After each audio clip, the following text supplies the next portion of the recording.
Assalamualaikum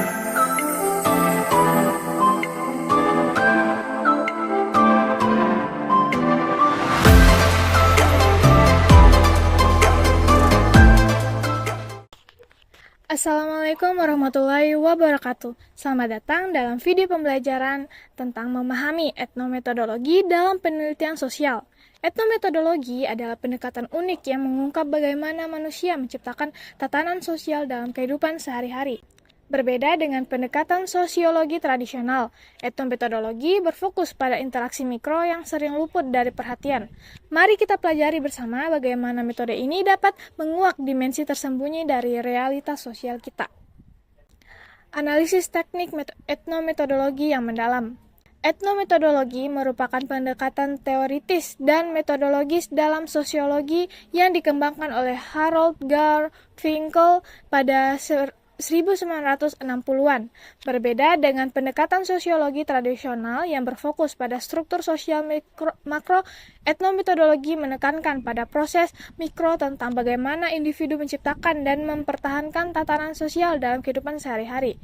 Etnometodologi berasal dari kata Yunani, yaitu ethnos atau orang atau bangsa, metodos atau metode, dan logos atau ilmu, yang secara harfiah berarti ilmu tentang metode yang digunakan orang.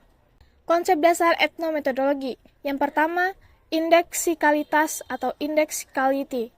Indeksikalitas merujuk pada pemahaman bahwa makna suatu ucapan atau tindakan sangat bergantung pada konteksnya.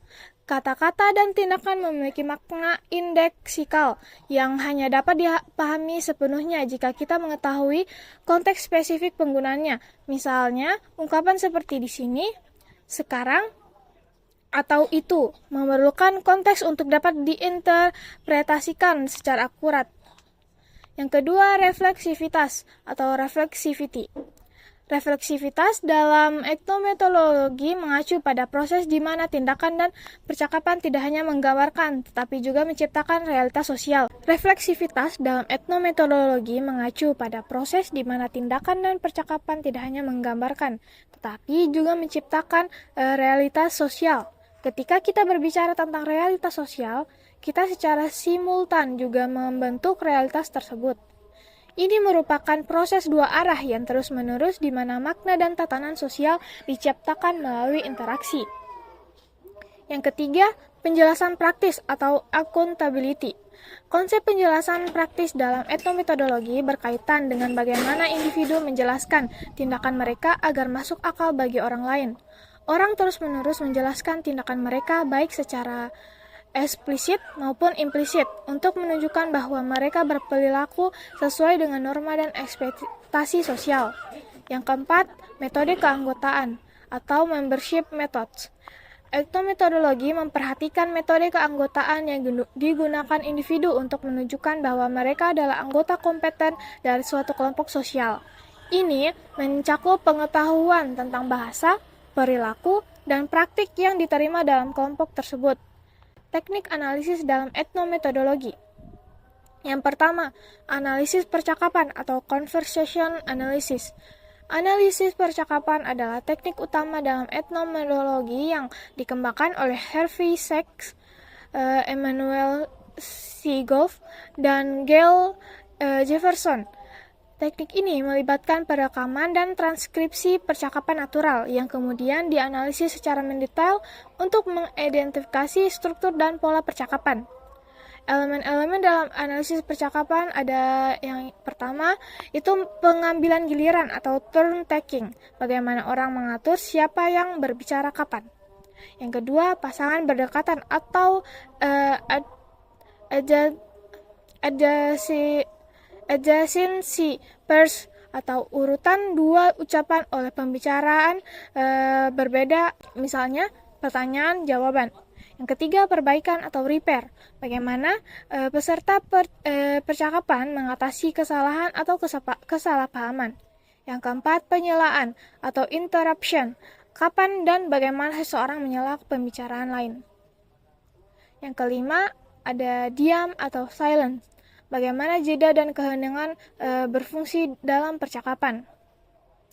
Yang kedua, eksperimen pelanggaran atau breaching experiments, Garfinkel mengembangkan eksperimen pelanggaran sebagai teknik untuk mengungkap norma sosial yang tidak terucapkan. Dalam eksperimen ini, peneliti sengaja melanggar ekspektasi sosial untuk melihat bagaimana orang bereaksi. Reaksi terhadap pelanggaran ini mengungkapkan aturan dan asumsi implisit yang mendasari interaksi sosial. Yang ketiga, pengamatan partisipan naturalistik. Etnometodologi mengandalkan pengamatan mendalam terhadap interaksi alami dalam konteks sehari-hari. Peneliti berpartisipasi dalam atau mengamati setting natural untuk memahami praktik sosial dari sudut pandang orang dalam. Yang keempat, analisis dokumen sebagai praktik sosial. Etnometodologi juga menganalisis bagaimana dokumen diproduksi dan digunakan dalam praktik sosial. Misalnya, bagaimana petugas medis mengisi rekam medis, bagaimana polisi menulis laporan, atau bagaimana hakim menghasilkan putusan. Aplikasi etnometodologi dalam berbagai bidang. Yang pertama, etnometodologi dalam pendidikan. Etnometodologi telah diterapkan untuk memahami bagaimana proses belajar mengajar terjadi di kelas. Peneliti menganalisis bagaimana guru dan siswa berinteraksi, bagaimana pengetahuan dikonstruksi secara sosial, dan bagaimana kompetensi akademik dipertunjukkan dan dinilai. Yang kedua, etnometodologi dalam kesehatan. Dalam konteks kesehatan, etnometodologi mengkaji interaksi antara tenaga medis dan pasien, proses diagnosis, dan bagaimana penyakit dikonstruksi secara sosial. Yang ketiga, etnometodologi dalam organisasi. Etnometodologi dalam konteks organisasi berfokus pada bagaimana anggota organisasi menciptakan dan mempertahankan tatanan organisasional melalui praktik sehari-hari. Yang keempat, etnometodologi dan teknologi. Penelitian etnometodologis juga telah mempelajari bagaimana orang berinteraksi dengan teknologi dan bagaimana teknologi membentuk interaksi sosial.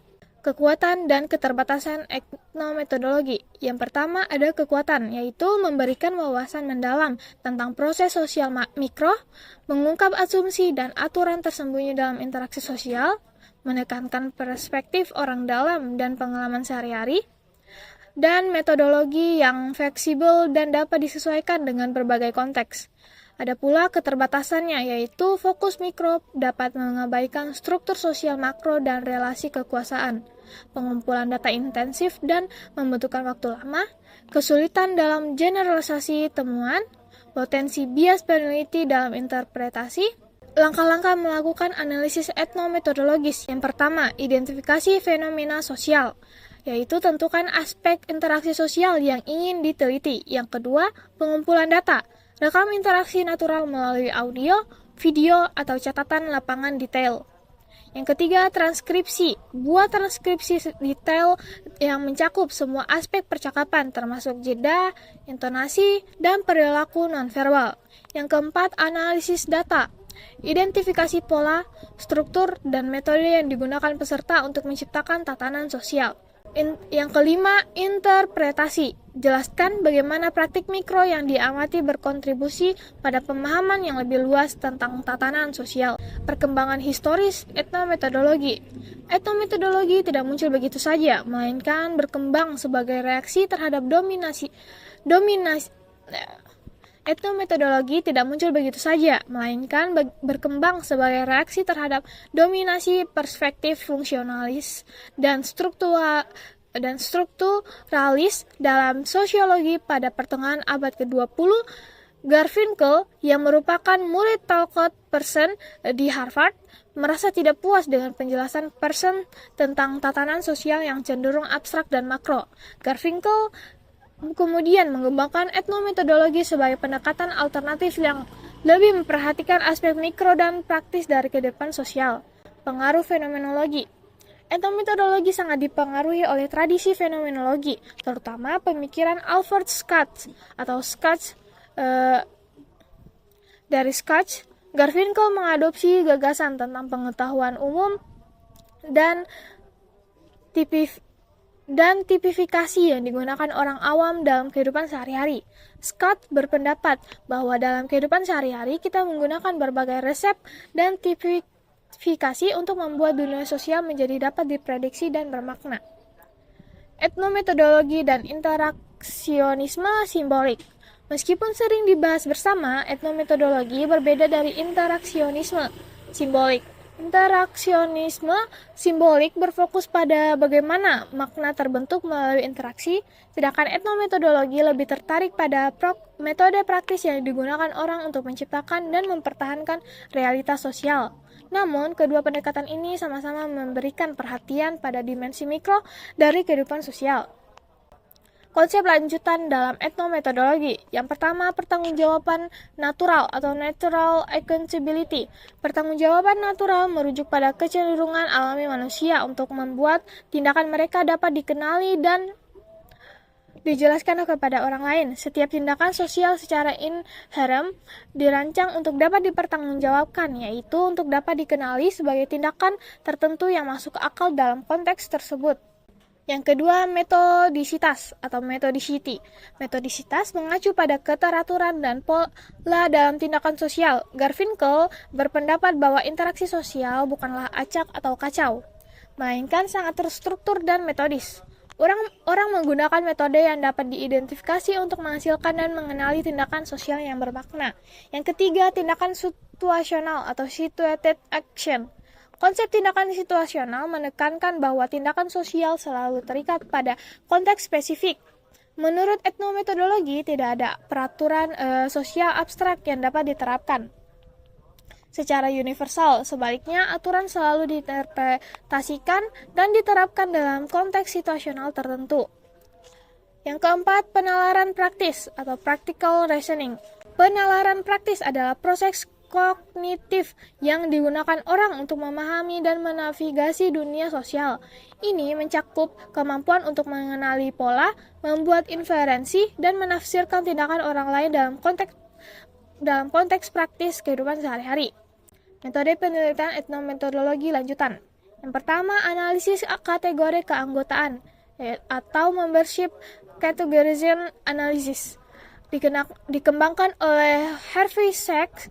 Analisis kategori keanggotaan meneliti bagaimana orang mengkategorikan diri mereka sendiri dan orang lain dalam interaksi sosial. Fokusnya adalah pada perangkat kategori keanggotaan atau membership categorization device dan kategori terikat aktivitas atau category bound activities. Yang kedua, etnografi institusional atau institutional ethnography. Meskipun secara tidak langsung merupakan metode etnologi, etnografi institusional yang dikembangkan oleh Dorothy Smith memiliki kesamaan dengan pendekatan etnometodologi. Metode ini berfokus pada bagaimana institusi sosial dihasilkan dan dipertahankan melalui praktik tekstual dan relasi sosial sehari-hari. Yang ketiga, studi kerja dan teknologi atau workplace studies. Etnometodologi telah berkontribusi signifikan pada studi tentang kerja dan teknologi, terutama pada melalui karya Lucy Sackman, Christian Head, dan lainnya. Studi ini menganalisis bagaimana pekerjaan kompleks dilakukan dalam konteks sosioteknis. Keempat, video etnografi atau video etnografi. Kemajuan teknologi rekaman video telah memungkinkan etnometodologi untuk mengembangkan metode analisis interaksi yang lebih canggih. Video etnografi memungkinkan peneliti untuk merekam dan menganalisis interaksi sosial dengan tingkat detail yang tidak mungkin dilakukan dengan metode observasi tradisional. Etnometodologi dalam era digital. Yang pertama, etnometodologi dan interaksi virtual. Kemunculan ruang digital telah menciptakan arena baru untuk penelitian etnometodologis. Peneliti ini menganalisis bagaimana orang menciptakan dan mempertahankan tatanan sosial dalam lingkungan online. Yang kedua, etnometodologi dan kecerdasan buatan. Dengan perkembangan teknologi, kecerdasan buatan, dan sistem interaktif, perspektif etnometodologis telah diterapkan untuk memahami dan merancang interaksi manusia-komputer yang lebih efektif. Kesimpulannya, etnometodologi menawarkan perspektif unik dalam kajian sosiologis dengan fokusnya pada praktik sehari-hari dan metode yang digunakan orang untuk menciptakan dan mempertahankan tatanan sosial. Melalui teknik-teknik seperti analisis percakapan dan eksperimen pelanggaran, etnometodologi mengungkap dimensi interaksi sosial yang seringkali tidak terlihat dalam pendekatan makrososiologis. Meskipun memiliki keterbatasan, etnometodologi telah memberikan kontribusi signifikan pada pemahaman kita tentang bagaimana realitas sosial dikonstruksi melalui interaksi dan praktik sehari-hari.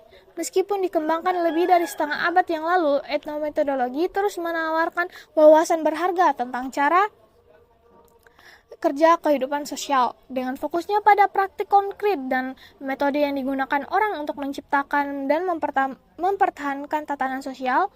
Etnometodologi memberikan jendela unik dalam kompleksitas kehidupan sehari-hari. Demikianlah pembahasan singkat tentang etnometodologi, sebuah pendekatan yang membuka mata kita terhadap kompleksitas tersembunyi dalam interaksi sosial sehari-hari. Dengan memahami pendekatan ini, kamu memiliki alat baru untuk menganalisis bagaimana tatanan sosial tercipta dan dipertahankan melalui praktik-praktik rutin. Ingat, di balik interaksi sosial yang tampak sederhana, tersimpan metode kompleks yang membentuk realitas bersama. Terima kasih telah mengikuti video pembelajaran ini. Sekian dari saya. Wassalamualaikum warahmatullahi wabarakatuh.